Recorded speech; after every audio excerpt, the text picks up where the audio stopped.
Welcome to our Commentary from Around the World series. These are notes and quotes on important matters. Today, we are joined by three important guests. The first is Zacara Bergantis, a Supreme Judge of the Kingdom of Luxtrax. The second is Dheral Kadus, the ACMU Chairman. And finally, we are joined by Finalieus Dawnsnarl, Arum High Priest of Aneris. So let's not waste any more time. Zacara Bergantis, what would be your defining characteristics of the legalities of the country that exist among Aelithia?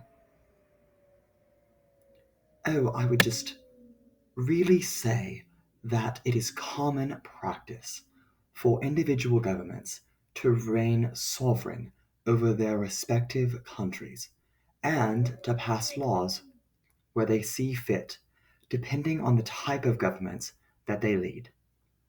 Under normal settings, the variance between the states and governments across the globe is highly likely to occur. It is advised and advisable under all situational occurrences that any individual refresh themselves on central laws and legal practices upon entry or visitation to any respective country. Thank you so much, Zacara.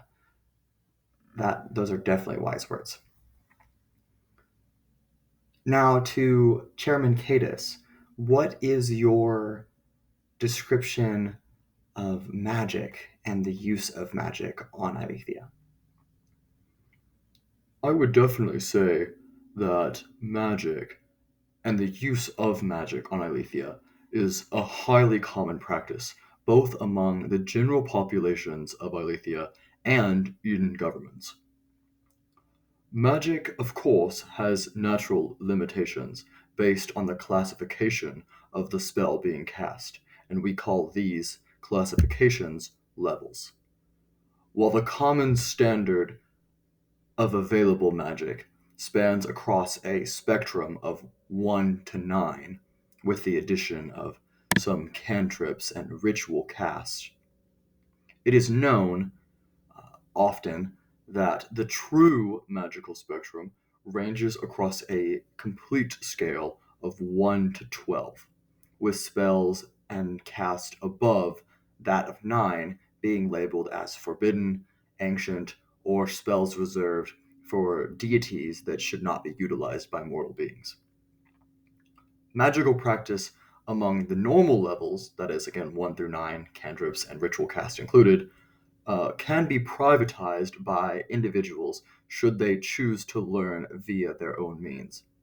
However, it is normal and commonplace for the Aelithian Council of Magical Universities, the ACMU, to oversee the institution of colleges and universities of magic across the globe. While the use of magic remains subject to government laws, it is often handled and overseen by the Aelithian Council of Magical Universities. The truth of the matter is that magic is wondrous, but it has to be practiced responsibly in our societies. Definitely wise words, Chairman. Thank you so much for being here. To our final guest, High Priest Don Snarl, would you speak of the nature of religion amongst Aelithia? It would be my honor. Of course, various religions coexist among the world of Aelithia. This is very important to society and very commonplace. It, however, does change with popularities in accordance to physical locations. Notably, there are a handful of dominant global religions that do exist completely and are well known in just about every corner of the world. Some of these are usually worshippers that are following, of course, more well known religions, but those of greater gods, such as the worship of Bahamut, the Platinum, or Aneris, the Rising Sun. However, most religions, while they do have some grip in other places, the majority of religions is predominantly found in just small populations around the globe.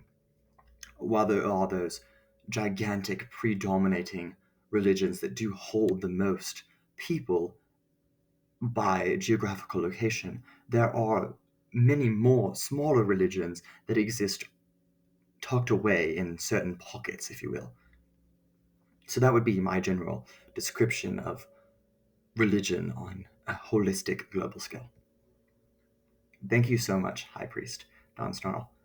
Thank you for all of you for being here today